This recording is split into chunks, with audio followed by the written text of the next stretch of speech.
Recently when driving, I've had a squeak coming from the right side of the engine where the belts are, and in the last video during the service I had a quick look and noticed one of the belts is worn. So in this video we're going to get changing both the belts and the tensioners. First step is to remove the driver's side wheel and then get the arch lining off. First step is to use a T50 Torx bit on a ratchet to take the tension off of the first tensioner and remove the first belt.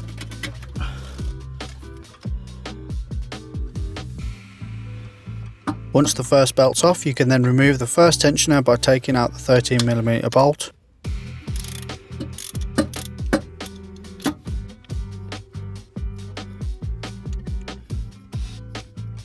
It is quite a long bolt, but it will come out eventually.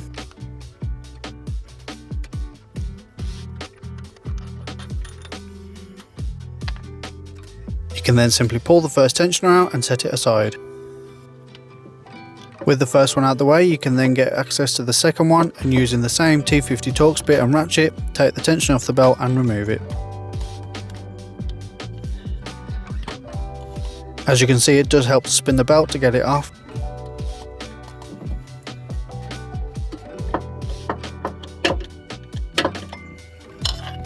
I did find it easier to take the belt off the alternator from the top through the engine bay.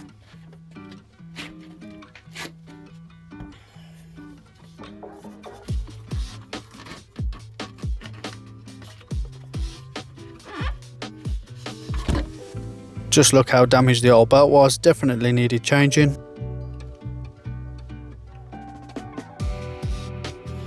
You can then go ahead and remove the second tensioner, same process as the first one, just remove the 13mm bolt.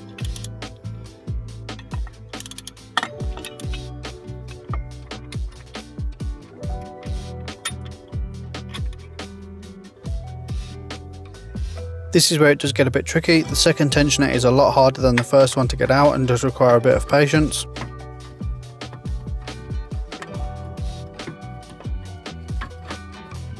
I tried many different ways and angles to get the tensioner free, but with no luck.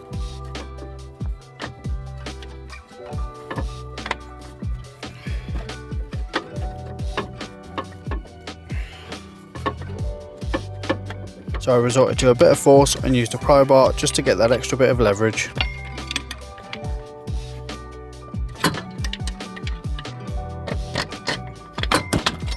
With the old one out, the new one can go back in, and just like taking the old one out, it is a bit of a pain. Again, I tried many different ways and angles.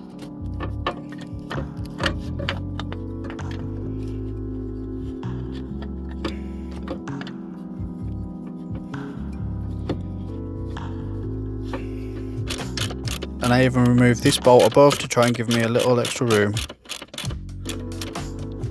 So again, with no luck doing it by hand, I resorted to the pry bar. I don't believe this was the correct way to do it, but I didn't want to remove any of the parts and it seemed to work okay.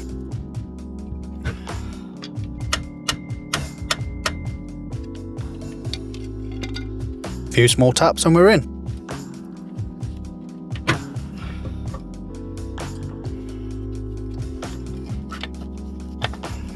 Make sure you seat the pin, or both pins in some cases, and then secure it in place with a 13mm bolt.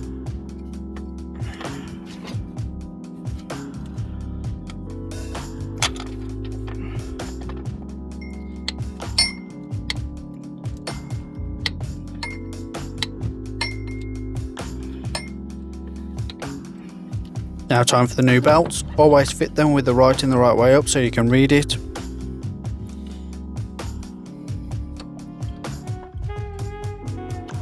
You want to feed it up to the alternator first. I secured it on from the top as it's much easier.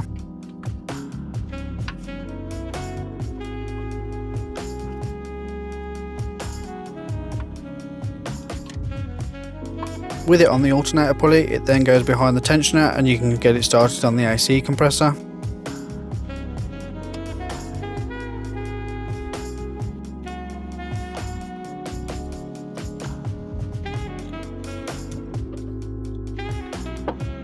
Take the tension off the belt and spin it, working it around the compressor, making sure it sits properly on the splines at the back.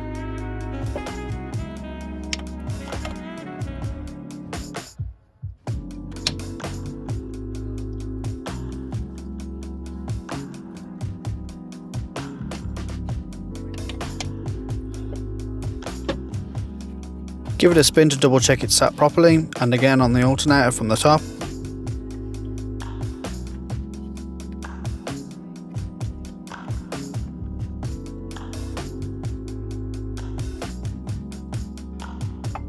Then the second tensioner can go back on. This one's much easier, as you can see.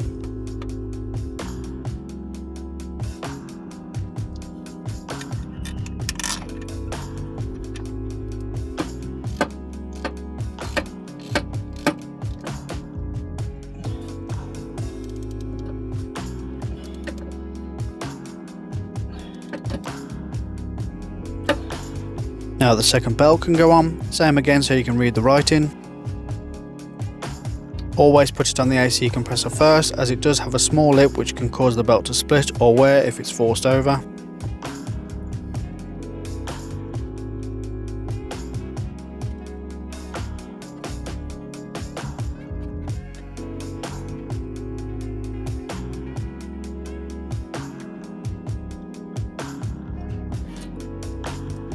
It can be a bit of a struggle, so make sure you take as much tension off the belt as you can.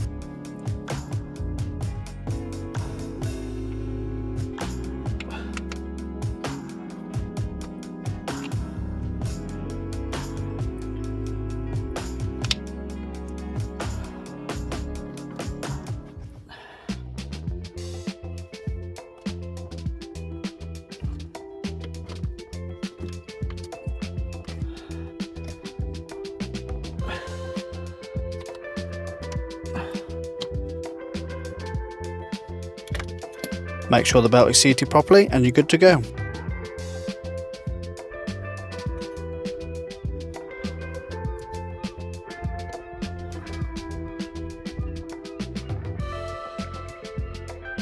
And there we have it then, both tensioners changed and new belts put on. I'm just going to quickly start the car, watch it all go around and make sure everything's okay.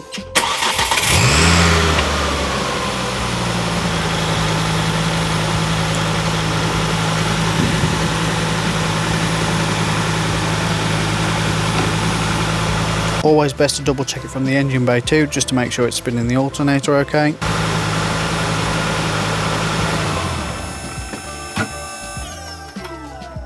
So that is job done, it's all running okay, belts are nice and straight, no squeaks. Was not too bad of a job, that top tensioner was a bit of a pain to get back in, but it's all done now. I'm going to go put this back together, give it a quick drive. Thank you very much for watching, see you in the next one.